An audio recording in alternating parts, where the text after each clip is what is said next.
അതിപ്പം സിജോ ചെയ്യുന്നതാണ് ഞങ്ങൾക്ക് റൈറ്റ്. കാരണം ഞങ്ങൾക്കൊരു കുഴപ്പമില്ല. സിജോയ്ക്ക് അത് എങ്ങനെ റിയാക്ട് ചെയ്യണോ അത് സിജോയുടെ ഇഷ്ടം, അല്ലാതെ ഞങ്ങൾക്ക് ഒന്നും താല്പര്യമില്ല.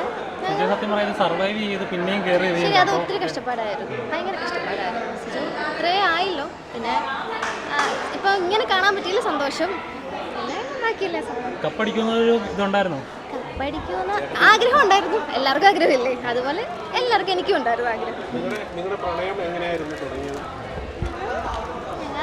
അതൊക്കെ സിജോ പറയും. ഞങ്ങളുടെ അതൊന്നും ഇപ്പൊ നിങ്ങൾ റിവീൽ ചെയ്താൽ സിജോ തന്നെ റിവീൽ പരിചയപ്പെട്ടു.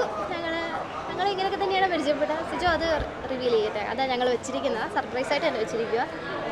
അത് പിന്നെ ഒരു വീഡിയോ ആയിട്ട് സിജോ ചെയ്യാനായിട്ടിരിക്കും. ഞാൻ MBA കഴിഞ്ഞ് നിൽക്കുക. ഇല്ല, വർക്ക് ചെയ്യുന്നില്ല. ഞാനിപ്പോൾ കല്യാണമായിട്ട് ഈ വർഷമുണ്ട്, ഉടനെ തന്നെ ഉണ്ട്. വീട്ടിലെല്ലാവരും സപ്പോർട്ടാണ്. എല്ലാവരും സിജോനെ വെയിറ്റ് ചെയ്തിരിക്കുകയാണ്.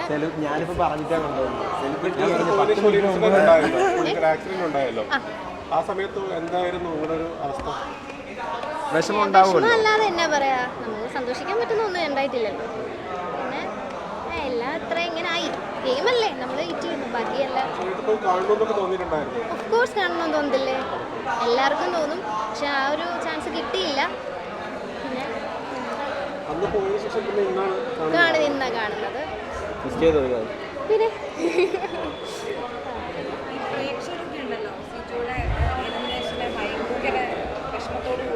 ഒരുപാട് ആരാധകർ പ്രതീക്ഷിക്കാത്തൊരു എവിക്ഷനായിരുന്നു. ശരിക്കും അത് എന്താണ് ഇത് ശരി അൺപ്രഡിക്റ്റബിൾ ആയിരുന്നു. ഒട്ടും നമ്മൾ ടോപ്പ് 5 പ്രതീക്ഷിച്ചു.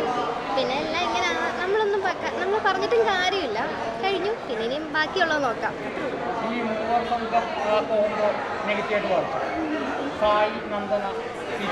കുഴപ്പമില്ലായിരുന്നു, അങ്ങനെയുള്ളൂ. അതായിരിക്കുമോന്ന് വെച്ചാൽ അത് മാത്രം ഒരു കണ്ടന്റ് ആക്കണോ? അതല്ല, അത് മാത്രം ഒരു ഫാക്ടർ അല്ല. ഇടയ്ക്ക് വന്ന ഒരു നെഗറ്റീവ് ആയിരുന്നു, പക്ഷെ അതൊരു ഫാക്ടറും അത് മാത്രമല്ല, വേറെ ഉണ്ടായിരുന്നു. ഗെയിമൊക്കെ പുള്ളിയുടെ മാക്സിമം തന്നെ ചെയ്തിട്ടുണ്ട്. അറിയാം അല്ലേ? അല്ലേ? അതെ, അത് തന്നെ എനിക്കും പറയാം. എന്നാ പറയാം, പിന്നെ എല്ലാവർക്കും അറിയാത്. പിന്നെ ഞാൻ പ്രത്യേകിച്ച് എടുത്ത് പറഞ്ഞിട്ട് കാര്യമൊന്നുമില്ല. ലീനു ചങ്ങനാശ്ശേരി, കോട്ടയം. ആലപ്പുഴയാണ്. എല്ലാം വെളിയിൽ വരും, ഞങ്ങൾ പുറത്ത് പറയും. ഇപ്പം പറയുന്നില്ല, സിജോ പറയട്ടെ. അത് ഞാൻ സിജോ തന്നെ പറഞ്ഞോളാന്ന് സിജോ പറഞ്ഞിട്ടുണ്ട്. ഗിഫ്റ്റോ? അതൊക്കെ സർപ്രൈസ്. ഞാൻ വരും ഒട്ടും പ്രതീക്ഷയില്ലായിരുന്നു. പിന്നെ അത് തന്നെ ഒരു ഗിഫ്റ്റാണ്. ഞാൻ മൊത്തം കാണുന്നത് 91 ഡേയ്സ്. എന്നോട് കറക്റ്റ് കൊണ്ടു. ഇല്ല, കയറി പോയ ദിവസം ഞാൻ വന്നിട്ടില്ലായിരുന്നു. അപ്പം ഞാൻ എൻ്റെ മുന്നത്തെ ഒരു തലേദിവസമാണ് കണ്ടത്. അപ്പം ബൈ പറയാൻ പോയെന്നല്ലാതെ അന്ന് ഞാൻ വന്നിട്ടില്ലായിരുന്നു എയർപോർട്ടിൽ. അതുകൊണ്ടാണ് ഇന്ന് വരുമെന്ന് ഒട്ടും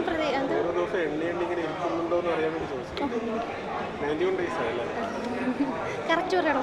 ഞാൻ എണ്ണിയില്ല, ഞാൻ കുറിച്ചിരുന്നെങ്കിൽ പറയാമായിരുന്നു.